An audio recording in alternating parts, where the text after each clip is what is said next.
morning, everybody. Dr. Gabriele Jasper, interventional pain physician, MD. And this week, with a sad note, I like to dedicate this show to my father who passed away last week. Yeah. He was on the show quite a few times. Great doctor, over 60 years, practiced medicine and urology.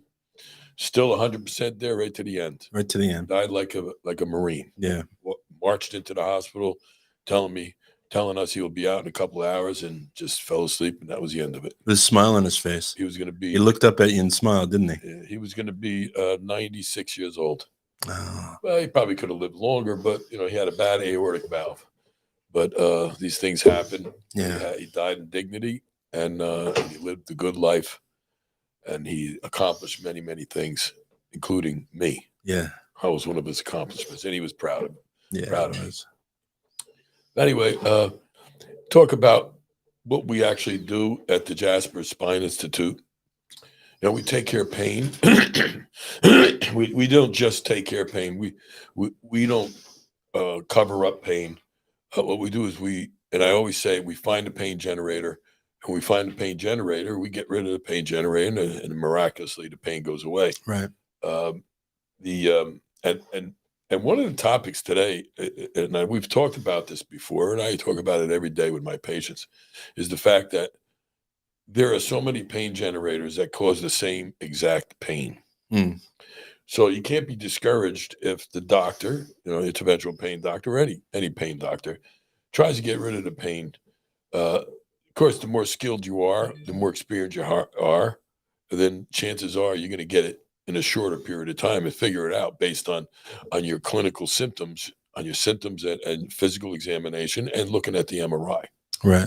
You always can get a good idea, and we do pretty good at my place, at our place, as far as finding that pain generator. Sure. But you can't get discouraged with your doctor unless it's somebody else besides me, and go run into another doctor unless you run into me. Yeah. No, you're right. But you could get one injection, and that injection might not help you at all, And injections sometimes, they cause a little discomfort, and sometimes post-procedure you get a little bit worse before you get better. Now, whether you got the right pain generator or wrong pain generator, a lot of times you can get that right pain. You can get a pain generator and turn off the pain from that pain generator. You need to understand this. I could give you do a procedure on you, get rid of the pain from that pain generator, and you come back 3 weeks later saying, I had no pain relief. Why? The reason why is because you got another pain generator that gives you the similar types of pain, but overrides the pain generator I just fixed. Like a big choir, and you start taking people away, it gets quieter and quieter. Yeah. But, you take away a small musical instrument that doesn't make a lot of noise, it just chimes a little bit in the background, you might not hear the difference. Yeah, it's still going to be loud. It's a good scenario there. So you got to have patience. You got to have patience. And one of the biggest topics of the day is spinal stenosis. And the reason why spinal stenosis is always a big topic is because not too many people know about it, and a lot of people have it, especially the elderly population. Now, you don't even have to be that old. I've had patients that are in their 40s that had genetically had spinal stenosis. And I'm convinced, and they've proven that it's genetics. Right. However, the older you get, the more chance you have of getting spinal stenosis, because it all has to do with degenerative disc disease. When the disc breaks down, the central canal closes up for all the reasons of what happens when you have degenerative disc disease. You got the ligaments swells up, folds. You got the joints swell up. You got bulging discs. So all this stuff creates in the center of the cavity, in the center of the canal of the spinal cord, where the spinal cord is and the spinal nerves, it tightens up around there. And the symptoms are very simple and very consistent. I mention it to the patients, and the patients are like, how do you know? You follow me around? We talked about that. And it's the fact that you try to walk and you get this low back pain, even stand up. You got this low back pain going into your buttocks, and that's the primary pain. Now, you sit down and that goes away almost immediately. It could take 15, 20 seconds. And then you can have, together with that pain, you could have pain going down your legs, right? Sciatica type pain. But that's different from spinal stenosis. That's the stenosis where it comes out, the nerves come out of the spine and get pinched, and they swell up like that when compared to that. That's foraminal stenosis, and that gives you sciatica, radicular pain, nerve root pain. Right. Now, we can get rid of that nerve root pain, and I do it, and I try to get rid of it all at the same time, but you can't all the time. But usually what bothers people the most is the pain going down the leg, because that usually doesn't go away. Sometimes it gets worse sitting down. Yeah, that pain going down the leg is a horrible thing. I remember it. I remember curled up in a ball because of it. That's some crippling stuff. That sciatic nerve going right down your yeah. Well, yeah, it forms the sciatic nerve, but it isn't actually the sciatic nerve. But anyway, but a common mistake that a lot of doctors do is they treat the arthritis first. And you can treat the arthritis, get rid of all the pain with the arthritis, but if you have spinal stenosis, that overrides any kind of pain. Yeah.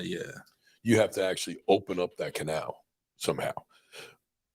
When they're young and they don't have much spinal stenosis, usually by giving them an injection, like an epidural injection, that will shrink all these big fat nerves up, these swollen nerves, inflammation, swelling, shrink them all down. So now you have all of a sudden relatively more room, because the nerve is half the size or smaller. Right. But it's not going to change the diameter of the canal. Yeah. What's going to change the diameter of the canal is some type of intervention, minimally invasive procedures that I do. Yeah. For example, spacers. People sit down, opens up, stand up, it collapses. So we put a spacer in there, and it prevents it from collapsing, right? So that's the ultimate. And now your back is always thinking it's sitting down at rest. Yeah, it's kind of like flattens out that ligament. Yeah. Without getting into too much detail, but it's a common denominator. Yeah, You sit down, opens up, stand up, it collapses. When you walk, it's collapsed. You can't walk far. You lean on the shopping cart. That makes it better. Right. You lean on a counter, sit down. Feels good. Put a spacer, but you don't always have to do that. We could actually go in there, and I was doing this for many, many years, going in there endoscopically and taking that ligament out. Yeah. I can still do it, but there's problems with the codes and stuff. It's hard to get paid for something like that. So but believe it or not, doing the spacers is better now than doing it endoscopically, because endoscopically you're just concentrating on one part of the spinal stenosis, where if you put the spacer in it, it opens up from almost a 360-degree area, where it actually decompresses the disc, it decompresses the facet joints, which are the joints that are arthritic, these two joints back in here, and it flattens out the ligament, which you can't do all in one surgery unless it's open spine surgery and they take all the bones out and they take everything out. And sometimes they fuse you most of the time. Right. And for spinal stenosis, you don't need to be fused. Yeah. I was going to segue into a side topic about this. Okay. So what happens when you've removed a pain generator or two? Okay. But the person still has a lot. Then for whatever reason, okay, they go to someone else, and now you've already lined up a treatment plan for this patient. Now they're going to someone else who doesn't know what your treatment plan was, and they get something done. What are the dangers of that, stopping mid treatments and going to another physician to, I don't know, maybe do a laminectomy or do something stupid, Well, I mean, we consider it stupid. Or a because fusion, we know what we're doing. I know what I'm doing, and I know what my plan is. Yeah. But when they go to see someone else, just like other patients leave other doctors, they come to see us, Mm. and we call the office and we ask them to send all the records. We like to know everything that's done on that patient. Yeah. So we're pretty proficient at that. But sometimes they refuse to send the stuff. sometimes they don't send it because they're just very busy, Mm. right? And but there's numerous reasons why they don't send it, but we don't get it. So you Yeah. got to rely on the patient who most of the time they don't even know what they had done. Well, I had an Right. injection, and it could have been a trigger point. But but um, but when a patient leaves my office and goes elsewhere, probably 95% of the patients that have any kind of brain know exactly what, because I don't do a procedure unless I explain it, the way I explain it on here. Sure. You know, some patients say, "No, doc, I trust you. You do what you have to do." No, that Yeah, that's not good enough. doesn't Yeah. go over in my practice. Yeah. You gotta know, because the nurse is gonna ask you in the pre-op area. If you don't know, they'll make me come out and explain it to them again, which Yeah. is what you should do. It's not like fixing a car. Well, go ahead. Yeah, do Do whatever it do whatever needs. you need. Yeah. Yeah, change the carburetor. Well, who cares? Just run it now. Right. And that's how a lot of patients are. Yeah. It's not like that. But you're right. For example, the worst part is like I'll have a patient that I'm treating, Mm. and I'm planning on giving them an injection, and they had so much pain maybe the night before or a week before. They don't call my office. They go down to like urgent care, the emergency room, or Right. call their family physician, and they prescribe them a Medropac, which is very high doses of steroids. To me, that's like ridiculous. Right. All right, it's going to get rid of every pain in your body. But what we do is, and this is good knowledge coming out of this show, Yeah. Yeah. what I do is I concentrate on the pain generator. And if it is inflamed, I'll put very little amount of steroid around the area, for example, a nerve that's inflamed. Right. When people need to understand, when they go take that medication by mouth, Yeah. goes into the stomach, it gets broken down in the stomach, goes into the intestinal system. So right there, you're losing a lot of the stuff. It comes right out of your body. Doesn't all get absorbed. But that's why they got to give you a big dose. Then it goes into the bloodstream. And where does it go to the bloodstream when it goes from the intestine? It goes to the liver. And the liver metabolizes. So now your liver is getting a major hit of steroids. Right. You got inflammation of the liver. Maybe that's good, but you're metabolizing that. But that's all another reason why you got to get high doses, because a lot of it doesn't get absorbed and a lot of it gets metabolized by the liver. So when it actually goes into the bloodstream, it pumps out through your heart, through every single tissue in your body. Yeah. So by the time it gets anywhere it needs to be. Yeah, by the time it gets to that nerve, Yeah. it's just a very minute Amount. overall, because the same amount gets to that nerve that gets to your toe.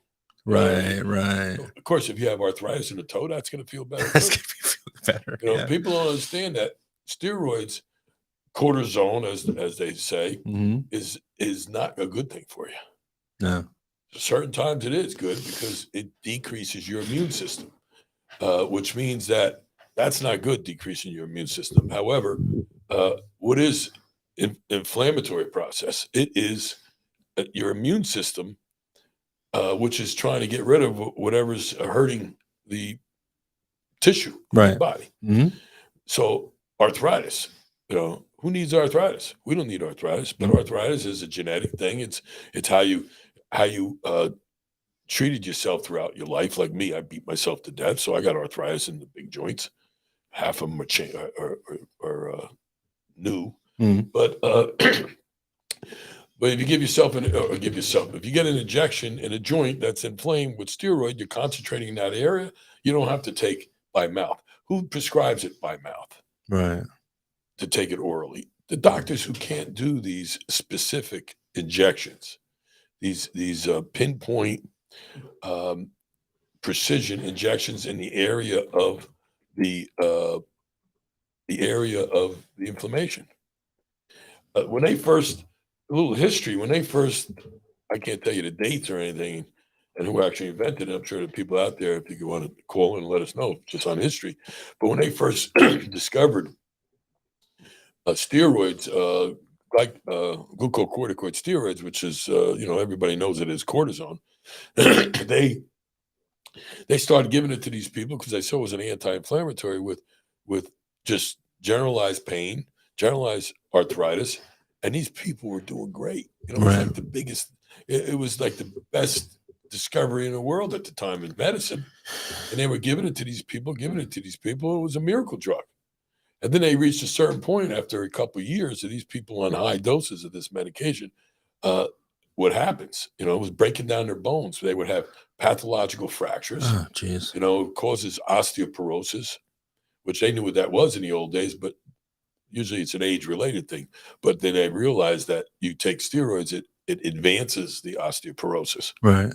And it also decreases your immune system to fight against colds, viruses, bacterias, parasites, and also, you know, COVID, right?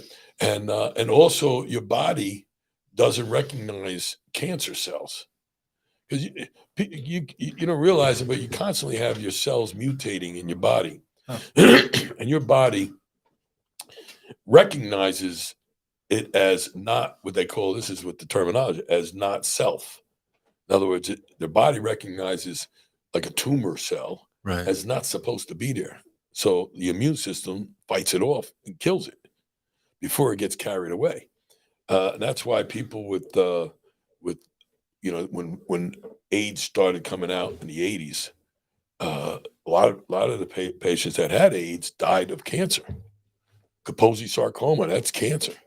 You know, I don't know if they actually died of that, but because the body immune system was just not working right. Right. And so these are the bad things that could happen. You know, people died.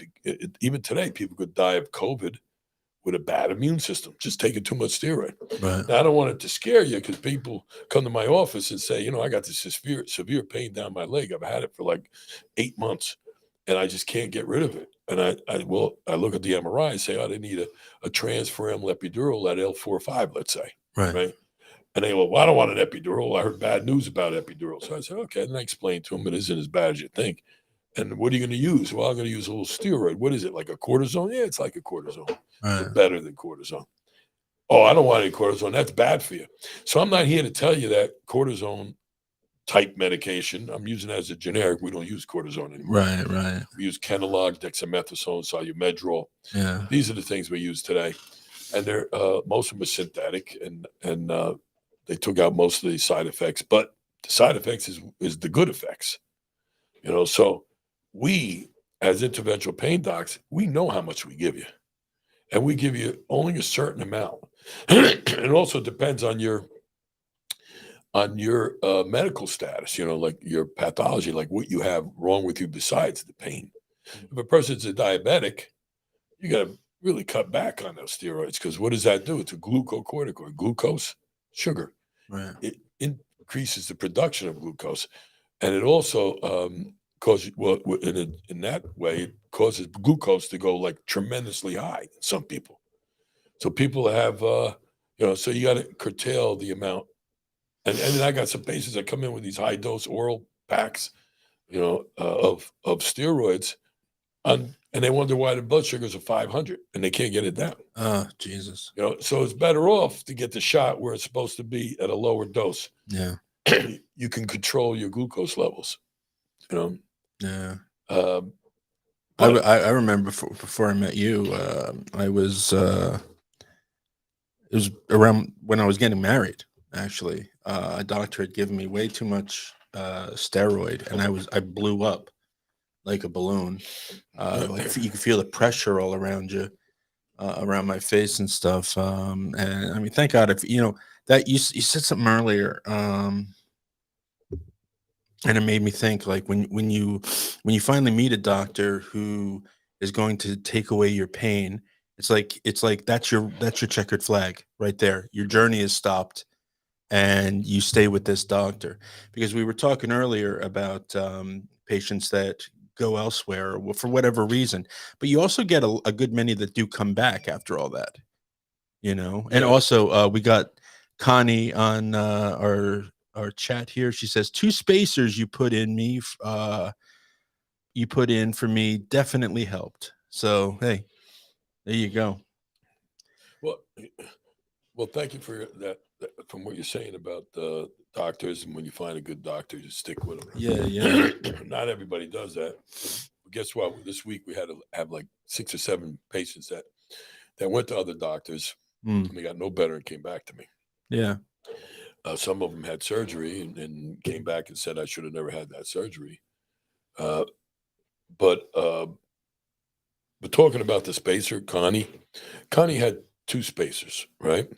Now, maybe she could comment on how did she feel, Connie? How did you feel Yeah. after your first spacer? You know, Yeah. was it instant relief? Did you get, because you had needed 2? The question, because this is the topic now. Because there's so many different scenarios. You know, you can have, and I emphasize this with all my patients.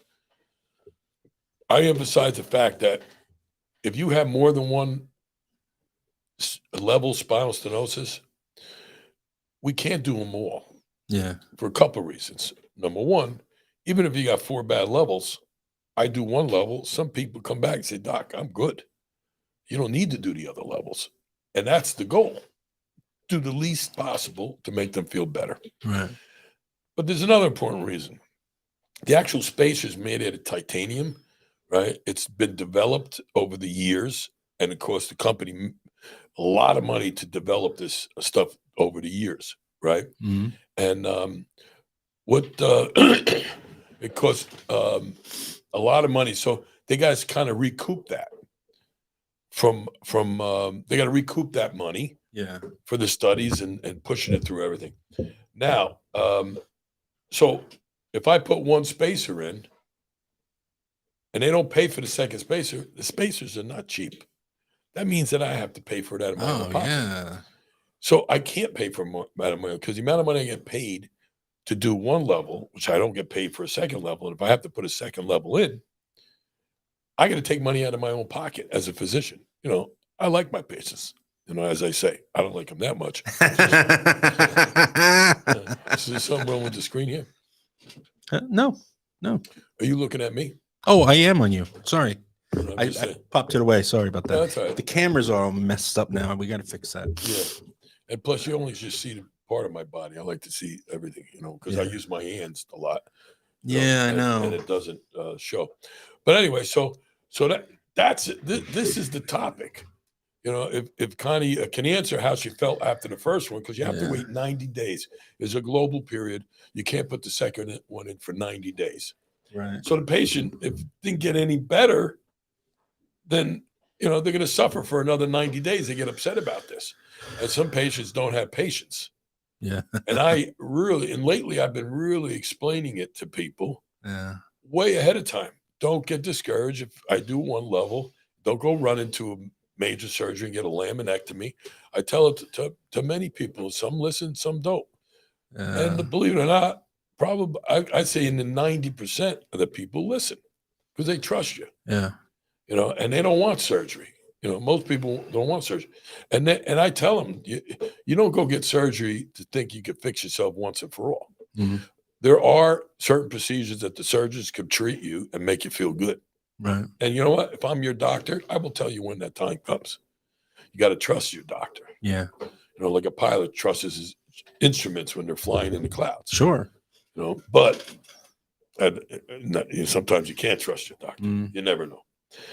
So, and there's so many different scenarios.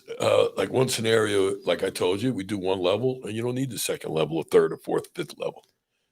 Sometimes if you got 4 levels, as an example, you do the first level, and you don't get better. You do the second level, you don't get better. Third level, you don't get better. You do the 4th level, all of a sudden you get better. Right. So somebody like that, and I've had plenty of patients like that, you got to talk them down. You know, give them a couple of injections in between, make them feel better. Here's Connie answering your question. Yeah. She says the first one helped somewhat, and the second was really effective, as was the nerve ablation. Oh, so so she went through a series of treatment, like we were talking about here on the show, and now she's feeling great. So the first one helped her somewhat. She got the second one really effective, and the nerve ablation was just the cherry on top. Yeah, so that's classical because people who have spinal stenosis have arthritis of the spine too. Mm. And here's back to the beginning of the topic here about spinal stenosis and that. About spinal stenosis and treating something else before spinal stenosis. Yeah. You know, people don't realize, and doctors don't realize, I'm telling them my secret now. Mm. I was, you got to teach everybody You got to. that if you do the nerve ablation first, they're not going to feel any better. No. But you got rid of that pain. But the pain from walking from spinal stenosis overrides that. Right. You're still gonna have the same pain, maybe not worse, but you're gonna have the same pain. Very rarely you do the ablation first and they feel better. Very rarely. It's got to really be bad arthritis and not that bad spinal stenosis to get any kind of improvement. But if a person needs to be treated for spinal stenosis, that's what you treat first. In my recommendation and the way I treat patients. So that was really great, Connie. Thank you so much. Because you just gave us your entire road of recovery right there, and that's exactly what we were talking about today. So we're very happy that you're feeling better. Now, I've had another scenario, which is classical. Okay. 4 levels that are bad. Mm-hmm. Right? You do the worst level, patient get 25% better. You do the second level, 50%. Third, 75, and you do the last one, the patient's pain from the spinal stenosis is gone. Right. So it could be like that. That would be more. That would make more sense that way, but it isn't. It doesn't make sense sometimes. The human body just doesn't make sense. Yeah. You would think if you have 2 levels, you get better. Have to do 1. No. Sometimes you got to do 2, and it's the way I look at it is if you have a tube, like a hose, and you have 3 washers in there that are jammed in there and on low pressure. This is the kind of way that I explain to it. It's on low pressure. If you put it on high pressure, that little hole is going to shoot it out. Right. Like you squeeze, because that's how the pressures increase. When you got low pressure, it's going to fill up the tube and trickle, then fill it up, trickle through the next one, and fill it up and trickle through the next one. So it's trickling through each one. And the last one, it trickles through and drips out, right? Right. If you take the first washer out, you're still going to have those 2 obstructions, and it's still going to trickle out about the same. You take the second washer out, it's still going to trickle out the same. You got to have all of them out and open that diameter up in order for it to flow out. So people understand it that way a little bit. Yeah. No, it's a good way. But so with the spinal stenosis and the spinal spacers, you gotta have patience. We have over the years I've learned quite a bit. Experience. Nothing beats experience. That's why I always said to my grandfather at first when he was in his 80s. He says I'm going to retire. I said, how could you retire? And I say this on the show all the time. You develop so much knowledge from the experience. No textbook in medical school will ever teach you that. Yeah. You get fresh out of medical school and residency and fellowship training, you still won't know much. Right. It's the experience you learn from the people, the doctors, the technicians, people who have been doing it for many years. That's why it's called a practice. Yeah. And I said to him, why are you retiring? And this was in the 70s. You just know so much. You know how to take care of these patients. He goes, you know what he said? I can't take this crap anymore with the way the insurances are going. Right. Politics, people don't like you anymore. They used to respect doctors. And you know what? That's very frustrating because I see it. He saw it then. Guess what? It's like 20 times worse today. Yeah. Some patients just don't. They anything bad happened to a doctor, like what happened to a cop, they think they deserve it. Right. They feel they've got it coming. Yeah, they got it coming. Hey, listen, wait, you can't make any money anymore. Good for you. Because you guys are so rich, on your yachts and doctors are rich. Yeah. People like me, I got all my money invested in depreciating toys, and but you got some doctors that have different priorities, probably smart ones. Yeah. And they invest money into the future of retirement. That's why I can't retire. But that's another story. So remember, have patience, trust your doctor. I'm not saying go to a doctor forever. That never helps you. Right. And do your research. Go for a second opinion. I encourage patients to go for a second opinion. Well, you're gonna. I know they'll be coming back to you anyway. Yeah. We got William Chapman. He says, "Good morning, Dr. Jasper." Morning, Bill. Yeah. All right. So now, going back to the topic I brought up earlier, So when a patient comes back after leaving or breaking with the the treatment plan that you had set aside, so they come back and say they got a fusion or they got a big laminectomy and that. So what's the medical reason not to keep leapfrogging from doctor to doctor to doctor? I mean, like, is there a danger there, or you know what I mean? It's called continuity of care. Continuity of care. You got to have continuity of care. That's part of medicine. Yeah. You go to big universities where you go to these new hospital setups where the hospitals now are hiring hospitalists, and that's what they call them. Yeah. And they work shifts, more like a normal job, Right. and they work different days, different hospitals, and that's what they do for a living. Somebody like that can work, depending on whether you have a license or not. Mm-hmm. You have to, and by the way, you got to have a license in every state to work something if you want to move around. And which is another topic: why do doctors have to have a license, specific license for that state? We're in America here. It's a free country. Right. You're a doctor in New Jersey. Why can't you be a doctor in California? Yeah. But that's a whole new can of worms right there. That's something for Dr. Schneider to talk about. Dr. Schneider, yeah. That's a good idea. Because she knows how to do the research on that Yeah. stuff. Yeah, that's a good one. But it's true. But these guys, women, guys, whatever, doctors, People. yeah, people who can just work at different hospitals at a shift. When I was younger and I just graduated, I couldn't work hard enough, because I wanted to make money to pay off my debt. Right. Had a family. I want to buy a house. So, and you got the eye of the tiger. You want to get as much experience as you can. Yeah. So you're working hard. So these hospitalists, they might work one shift at another hospital and a different shift at another hospital. I don't know if that's legal or not, but you think about it, if you really want to work hard, that's what you can do. Different hospitals. But the point is that you don't know who that doctor is. It's a doctor. Can you trust them? Probably. They're a doctor. But then you go. But then who do you go see when you go out of the hospital? You can't. Some of them have offices set up there. You can go see those doctors too. Yeah. But chances are you're not going to go. That office is shared by many doctors. Right. You're making a point. You go in, it's a different doctor. It could be a nurse practitioner. It could be a physician's assistant. And you know what? That's the wave of the future. That's what's happening today. I don't believe in it. Call me old school, but I like the old, hang your shingle up and develop a relationship with your patients. Yeah. Because when a patient comes in, you could tell the mood they're in. You could tell what attitude they have. You could tell sometimes that, whether especially you could tell if they had something to drink when they came before they got there. We had a patient the other day that told me he was in recovery now for 5 years. And when Michelle saw him before I saw him, said, this guy's been drinking. I said, how do you know? You can smell it in the room. So I go in the room and the guy's like, he's been in recovery. I said, if you're in recovery, why did you have a drink today? He goes, well, I just had a little bit. So that means you're not in recovery. You're not in recovery. There's no such a thing as a little alcohol when you're in Yeah. recovery. But see, you get to know these patients. Yeah.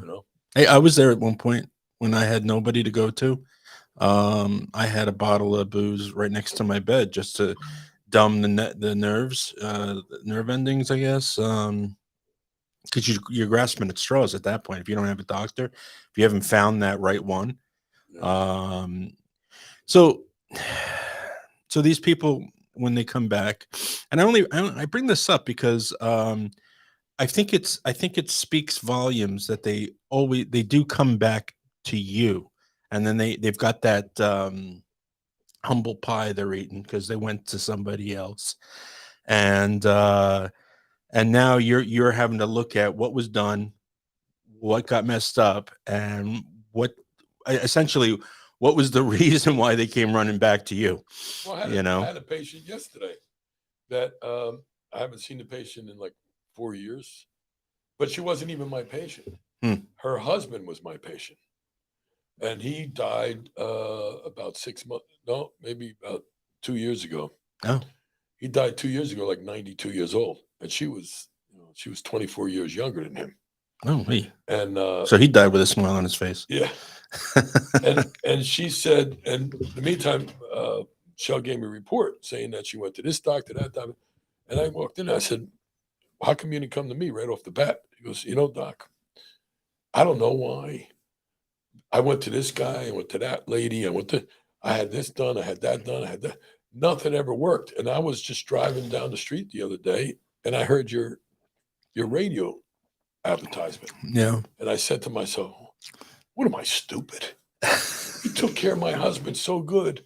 He never had pain. He straightened him out. Right. He died with no pain, right? Yeah. Why am I going to all these other guys?" And I say, "Why did you do it?" She goes, "I had no idea." Yeah. You just don't know But now sometimes. I heard, maybe I just didn't cross my mind. Right. Some people are like that. That's why, we advertise, because guess what? Now she has something very simple that could be fixed that nobody even addressed. They're taking care of other pain generators that you will not feel the effect of it unless you treat the main cause of the pain, the biggest pain generator, screaming the loudest. Right. Once you shut that up, then the other ones you hear whispering, and you put them out slowly. Yeah. It's like little isolated fires you put out. Right. That's a good one. Like in the forest fires. Yeah. You put the main one out, then you got little fires you just put out. That's a great one. And that's that's what I'm going to do with her. But now I don't know if it's my imagination, but I've noticed a lot of patients, like probably 5 or 6 a day. New ones. They're not new. They were my patients years ago. And some of them actually come back because I actually got rid of their pain, years ago, and now it's starting to come back. We got a big question here. Chappie here. Can you explain the difference between the different types of stenosis, foraminal, central, and lateral recess, and how you would treat each? Oh, all right. Now we're talking. Well, first of all, I did talk about that in the beginning of the show, so you probably just came on the show halfway through. But yeah, I'm always willing to give lectures on that. And that's a very educated question there. Sounds like you know a lot about this stuff. Anyway, we'll start off with what was the first one? You said you wanted to know what foraminal stenosis, central stenosis, and lateral recess. Well, foraminal stenosis is very simply the neuroforamina, where that big nerve is right here. This big nerve here is coming out of that hole. That's called the neuroforamina. And that's when that canal where that nerve comes out gets tight, that's stenosis. So anytime a canal gets tight, or tunnel or hole gets tight, that's stenosis. So now we know the definition of stenosis. You have stenosis of an artery going to your brain, the carotids. You get a stroke because it's not wide enough to carry the blood to your brain. Right. You can get blocked, right? What causes the stenosis there? Well, when you're younger, your discs are about this big, let's say, right? And look at the size of that hole where that nerve comes out. Yeah. As you get older, this hole, neuroforamina, gets smaller. I call that the roof, and the floor gets smaller because this goes from here to here. And then you got these joints here, the facet joints, right? They start rubbing for the same reason, because the discs have collapsed. Now you got bone on bone. What happens with bone on bone? Just like a knee joint, swells up. And guess where it's swelling up? Into that hole. That's another cause for foraminal stenosis. Yeah. And then all of a sudden you got something like this guy here, a herniated disc or a bulging disc. As the disc breaks down, it gets weak and you get bulges. And where does that bulge into? It could bulge into that hole. So now you got 3 different things, at least 3 different things causing the foraminal stenosis.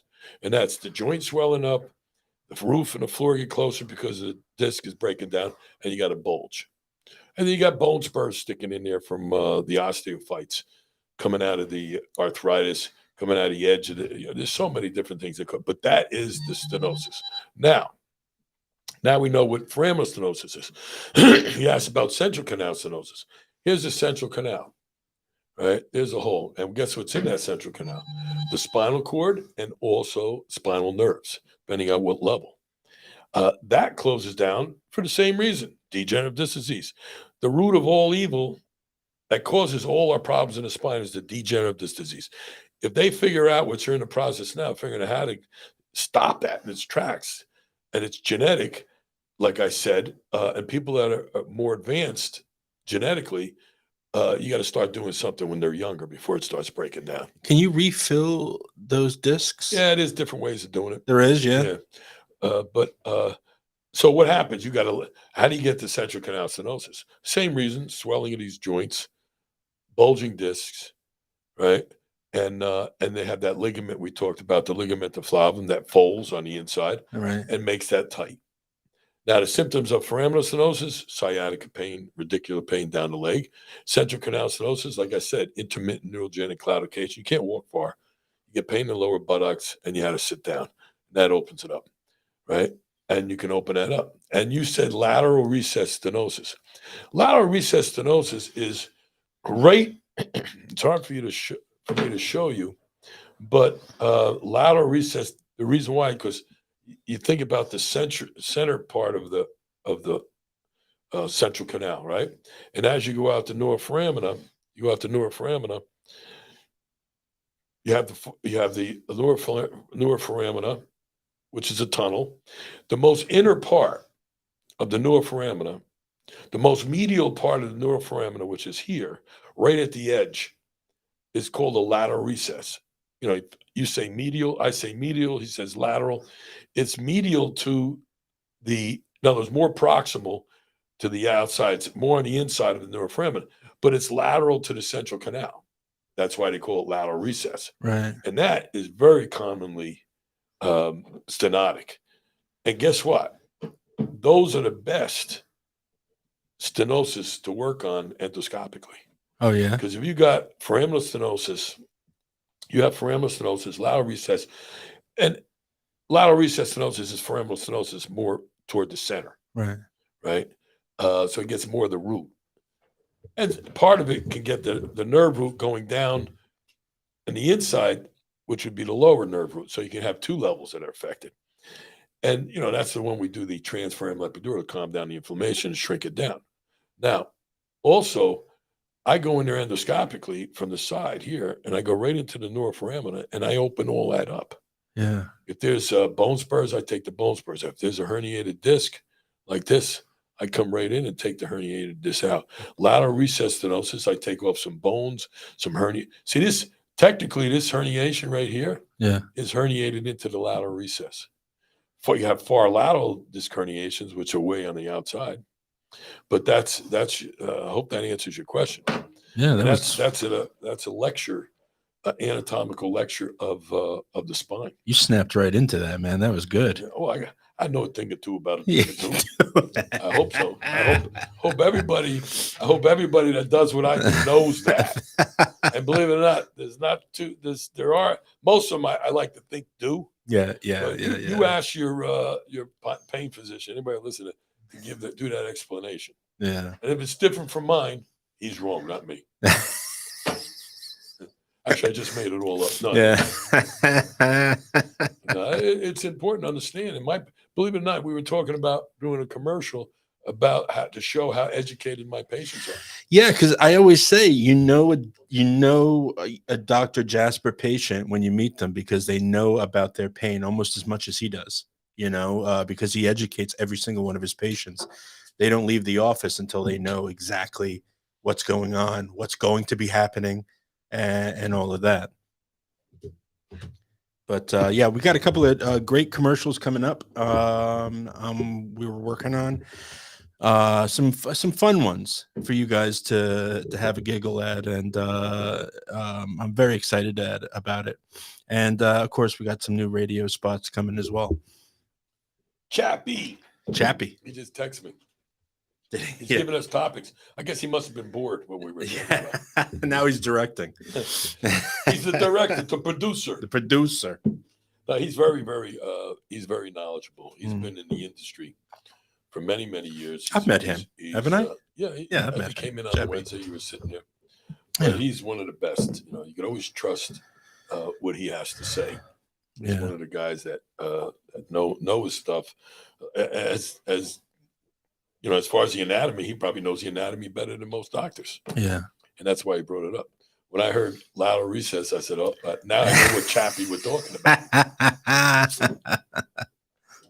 All right, good. I was working with him years ago with this, they called it bag of bones. Bag of bones? Bag of bones. And when you ask the question, and that's probably, you know, when you ask the question, can you put something in there to jack it up a little bit? Right. Well, a spinal stenosis, I mean, not spinal stenosis, when you have degenerative disc disease, there's different ways of fusing it. You know, they put the rods and the screws in it and stuff like that. But there's this technique that I don't know how many years ago, he probably said, but 15 to 20 years ago, that they came out with this. They call it bag of bones from, I think it's Spinology. And what you do is you come in the same direction as you do the endoscopic surgery, of course, not as lateral. And you go to the center and you take out the center of the disc. Right. And then you put this this bag made out of Gore-Tex. I think it's Gore-Tex. Oh. Very strong. You know, you put a bag in there, and then you put in these little pellets of cadaver bone, and you pound it in there, and it actually lifts this up. It lifts the disc up theoretically. You can actually see it do it. It lifts it up, and then once you do it, because of the fact you took the center out and you cleaned off the bone area, it will fuse in there and not move. Right. So if you got instability and you got a decrease in height, it increases the height and stabilizes it. Right? It's a great procedure, except it's a little expensive. Yeah. So when you come down with the price, maybe we'll start doing it. Right. Now with those discs, now they get ground down over the years as you're living, right? Like they get smaller and smaller, like because a pencil eraser.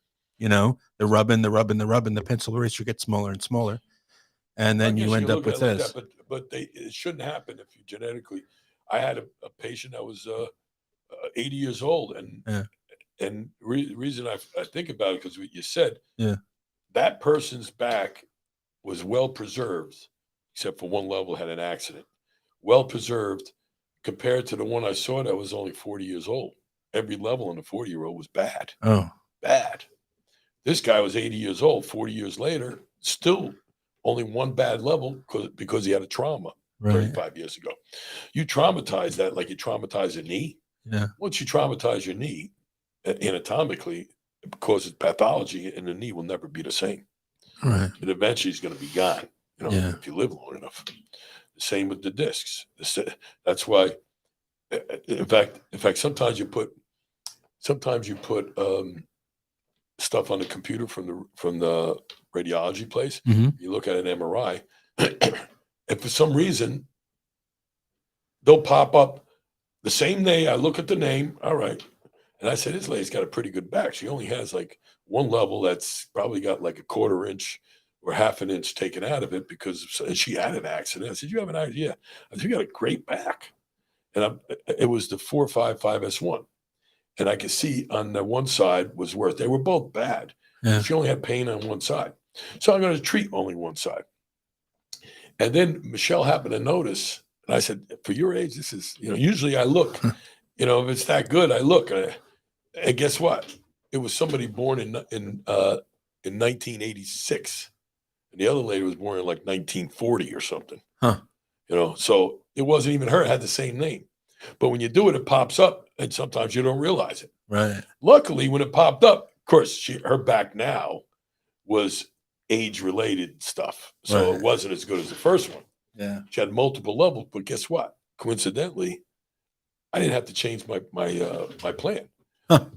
But hers was more obviously on, I think it was the left side, had some foraminal stenosis, now that we all know what that is. Right. Had foraminal stenosis and needed to be treated the same way the younger person.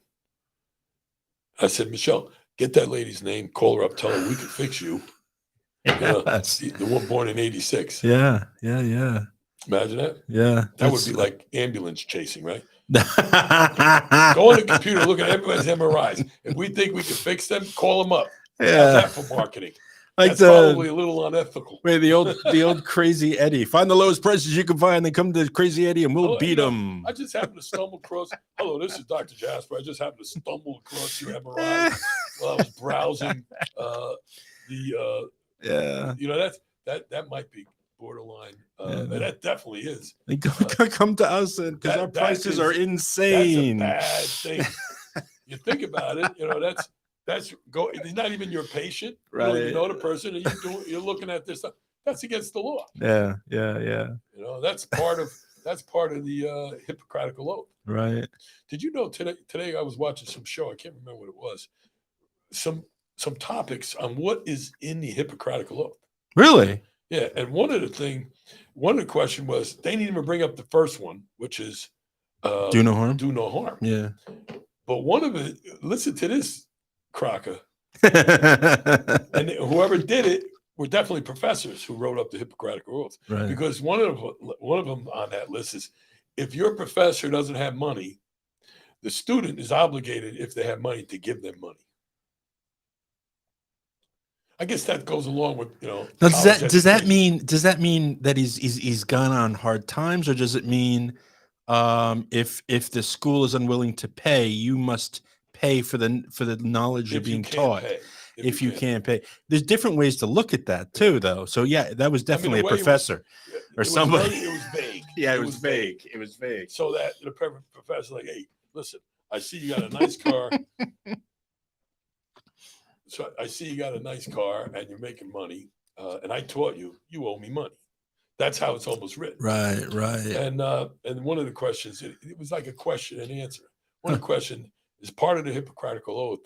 A student, before they graduate medical school, do they have to know it by heart? Yes or no?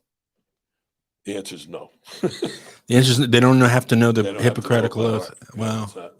But what was it? There was a couple other ones that were. Were some of these surprising you? Yeah. You know, I just know really the first one. Do no harm and teach, and you know that one too. One of them is that you are not allowed to share information. I know you're talking about like the 1800s or the 19 early, like hundreds of years ago, they came up with the Hippocratic oath. Really? That's a good question. When did they come up? When did they come up with it? But and they said you should never talk about a disease of your patient to anybody else unless you have permission. Yeah, confidentiality. Yeah, but the one with them not allowed to tell anybody about what you. I thought that was the opposite. What do you mean?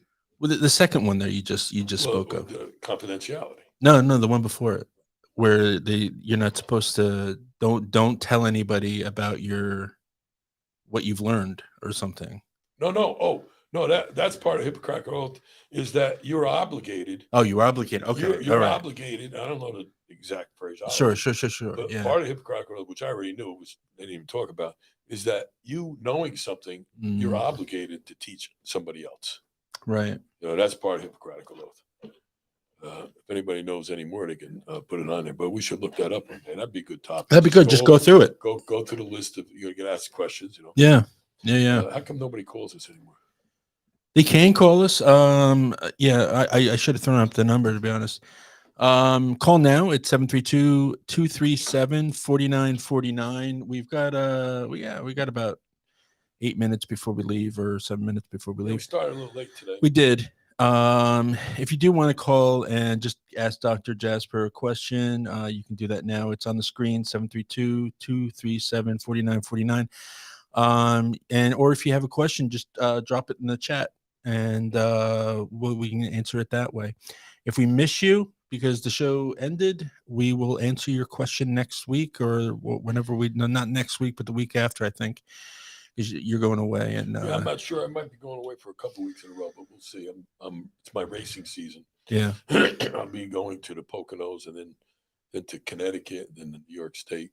Right. Connecticut would be Lime Rock, and then New York State, Watkins Glen. Doc's got to embarrass people on the track. Those young guys think they can keep up with me. Yeah. Right.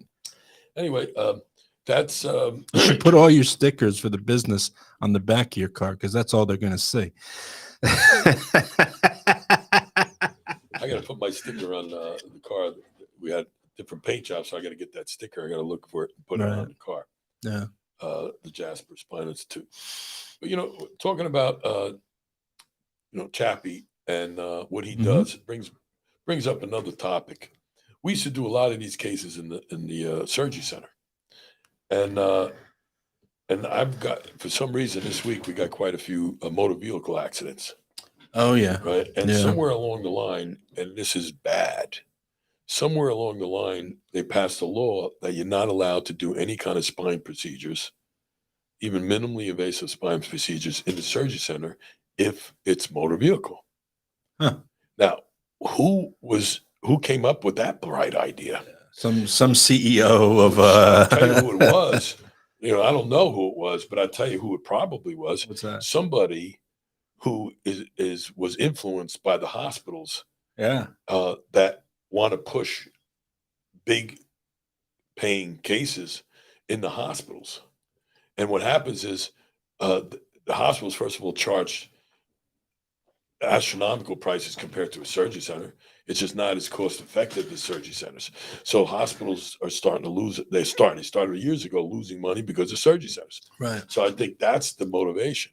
Yeah. I mean, that's got to change. I mean, and I mean, I don't, I'm on staff at Jersey Shore, so I can go there and do my procedures. But for me to take one case to Jersey Shore, it ruins the whole day, because I got to see patients, I got to do procedures. For me to do one procedure at Jersey Shore, I could do 25 procedures in my surgery center. And that one procedure probably costs the insurance company more than it would doing 25 procedures in my office, different patients in the same insurance company. Now, for the doctor, though, that's a benefit. They can come in, they could do maybe 3-4 procedures within the time that it would take just to do one in the hospital, because they take so long.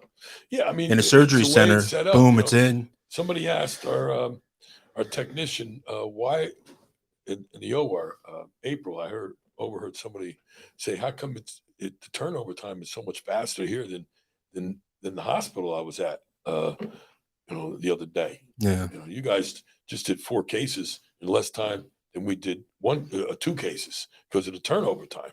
And she goes, "Well, one of the reasons is because me as a technician, we got the X-ray tech, we got the circulating nurse. They bring the patient to the recovery room, they come back and they clean the room up." Yeah. Right. Yeah. Or maybe one person brings it with the doctor, the patient to the recovery room, and the other 2 start to clean the room. We don't have to wait for housekeeping to come in and mop the floors and do all that, because a lot of times they're in another room cleaning up, or so to finish that room. Yeah, because they're not going to have, if they got a staff dedicated to just one cleaning room. They've got like 10 ORs in there. You might have one crew or 2 crews. Yeah. So if all of a sudden all 10 rooms are going to break at the same time, they got to go to each individual room. Right. That's a turnover time. That's the main reason that she said. There's probably a lot of other reasons, because one of the reasons I think, I hate to say it, is because they work shifts. They work from 7 to 3, 3 to 11, sometimes 12-hour shifts. So they're there whether they're doing something or not doing something. Right. Whereas in my surgery center, when we get done, we go home. Right. And if you work fast, we're going to go home earlier. Yeah. If you work slow, you're going to go home later.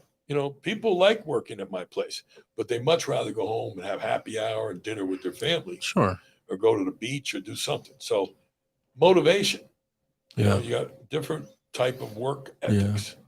If you're sitting around doing nothing, killing time because you got an 8-hour shift, if you're sitting in the closet having a cigarette instead of cleaning the room, you can do it. So as soon as you're out, they're in, boom, cleaning it. Yeah. And then boom, it's ready for the next case. There's probably a whole lot of other reasons why. No, yeah, but I mean, for the most part, though, I think that's you got a very well-oiled machine as far as that goes. What can you do with compression fractures? Oh, that was Connie. What can you do for compression fracture? Well, Connie, that's a great question. What I do for a compression fracture? First of all, what is a compression fracture? Compression fracture is a fracture of the vertebral body, the bony part, and it's usually caused by osteoporosis, osteopenia. It could be caused by a trauma in a young person that doesn't have any of these pathologies. But the main thing is it fractures. And when that bone fractures, It's painful, and it's probably one of the most painful uh, spine, most painful thing that you can have in the spine. Yeah. I mean, it's so painful that when a patient comes into my office, I look at them and I see the way they're acting. I usually can diagnose Right away. fractures of the spine, compression fracture, based on how they act. Yeah. And I don't even have to know, especially if I know them. Yeah. There's a whole different expression on their face. They can't move. They can't even take a deep breath. Because every time, the reason why is because the main reason is because these bones now are crunchy. Yeah. Right? When they're crunching, they move. Think of it like gravel and it's just grinding together. No, it's more like just cracked. Just cracked, yeah. Just cracked. Okay. What you think about is if somebody breaks their forearm, the two bones in your forearm, Yeah. and it's hanging there, the periosteum, which wraps around the bone, same as this, wraps around the bone, have all the nerve endings in it, right? But the vertebral body also has a nerve inside called a basal vertebral nerve, right? But if you're dangling that arm broken, it hurts like hell. But if you ever had a broken bone, or you know anybody had a broken bone, as soon as they cast it, pain's gone. They set it, cast it, it's not moving, pain's gone. What we do is there's a bridge here called a pedicle. We put a needle through here, right? Okay. It goes through this bone, and it ends up in the center of the vertebral body, inside there, right in the center. Right. And then what we do is we mix what I call medical epoxy. Some people call it cement. And I mix it and I pump it into there. And it's got to be pumped in a way, it's got to be precise.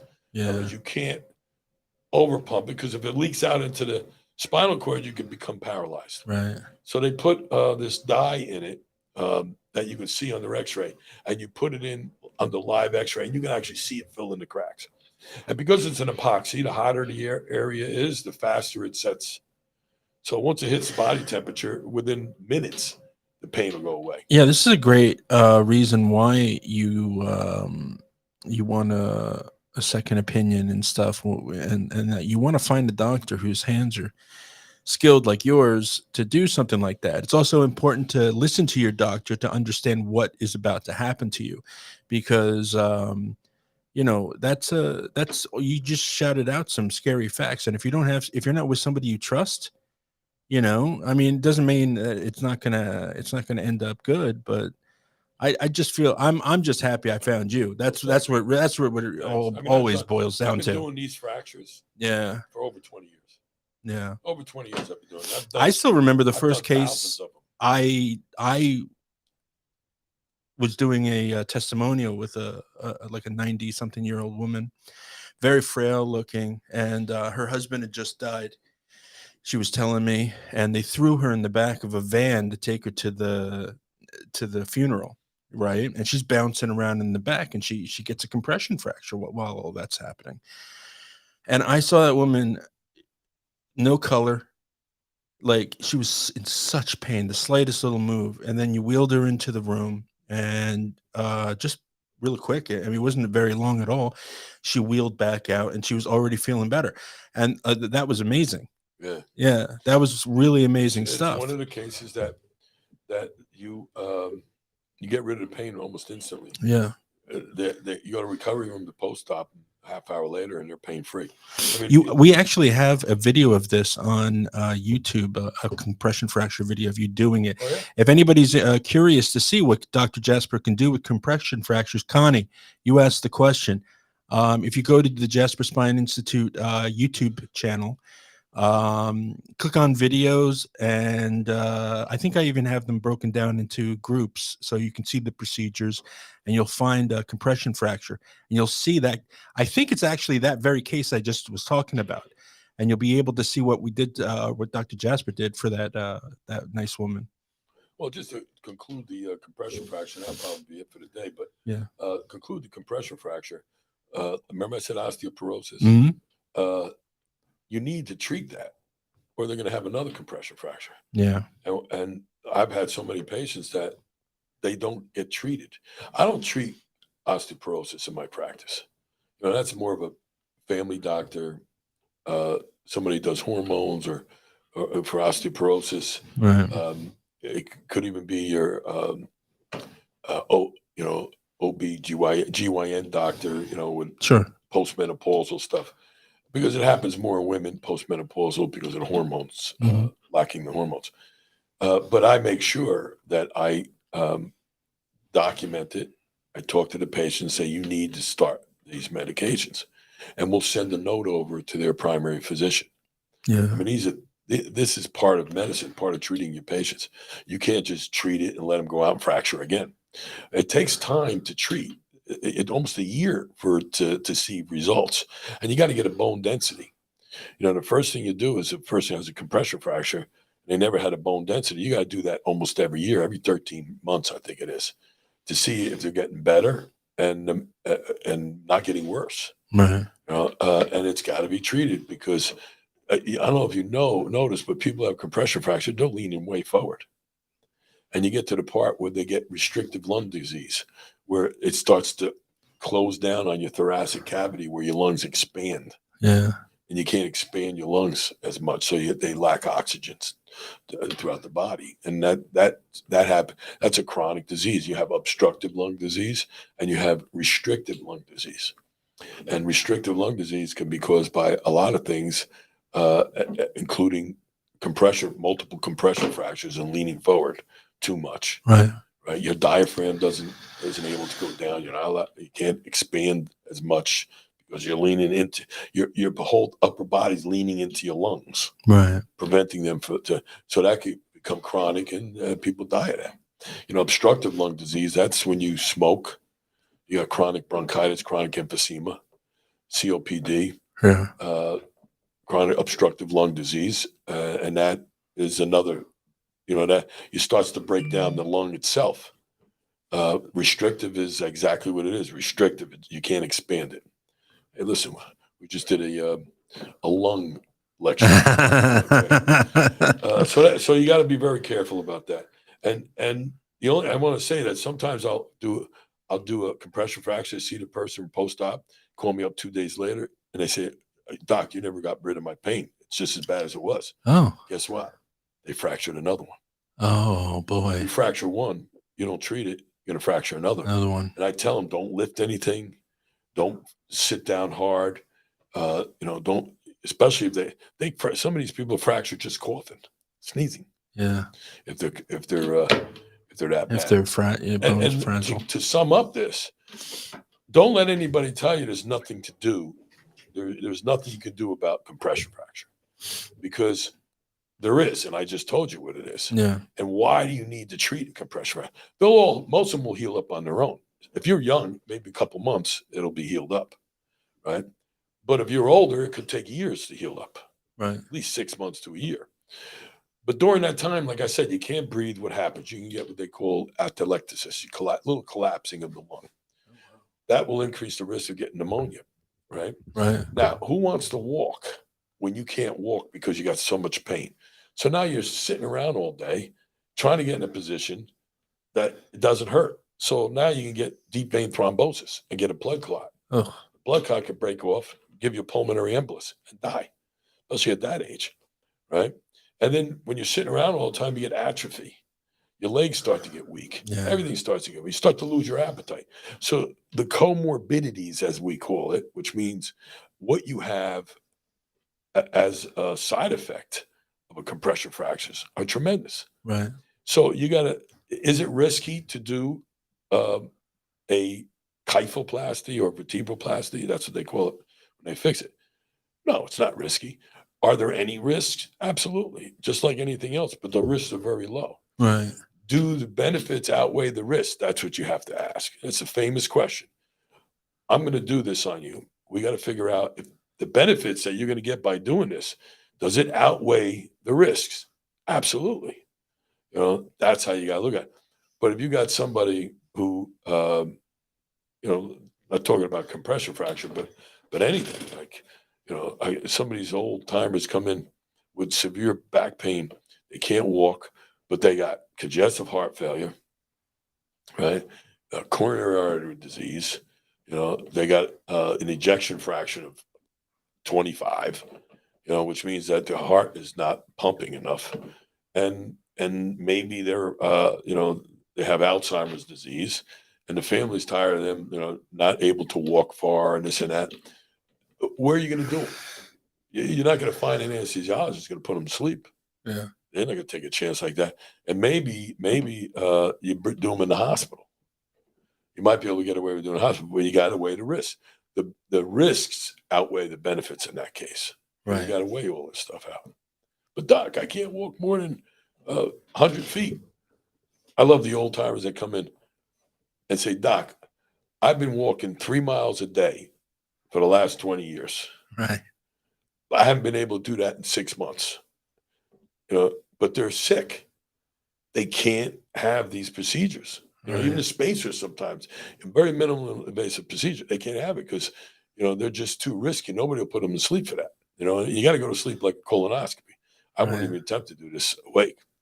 And you try to explain that to the patients. It's not worth the risk. And they say, Doc, what happened? What about you?